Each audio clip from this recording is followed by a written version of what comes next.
Komdu sæl. Í dag langar mig að deila með þér bara smá texta sem ég var að skrifa og kannski tengirðu við hann. Ég ætla hann tengdi við hann leið. Þannig að heilsuferðalagið okkar er svolítið eins og að byggja fyrirtæki. Af hverju? Hvernig getum við sett saman heilsuferðalagi og fyrirtæki? Af því að þegar þú færð einhverja hugmynd af fyrirtæki, þá þarftu að búa til skýra sýn, ekki satt. Þú þarft að sjá, þetta er það sem er mikilvægt fyrir mig, hvernig vill ég að þetta líti út til lengri tíma og það er eins og við gerum í okkar heilsuferðalagi. Af hverju er þetta mikilvægt fyrir mig?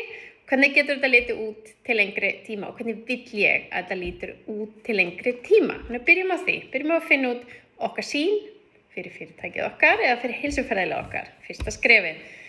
Og svo að sjálfsögðu þarftu að hafa einhvers konar plan. Það er ekki bara nú að hafa góða hugmynd. Ég vil þetta. Ég vil að fyrirtækið mitt verði svona, lítið svona út. Þetta er sýnin. Hvernig kemst ég þangað? Þannig að næsta skref er að búa til plan. Og ekki draumaplan sem er óraunhæft, heldur raunhæft plan. Eitthvað sem ég get séð skref fyrir skref að koma mér á annan stað, þannig að sýnin mín getur orðið að veruleika. Þannig að þá hugsaum við hvað er framkvæmanlegt í mínu lífi núna. Og það er með allt, það er með heilsun okkar eða fyrirtæki sem við að byggja. Hvað er raunverulega framkvæmanlegt fyrir mig að gera og standa undir og bara framkvæma.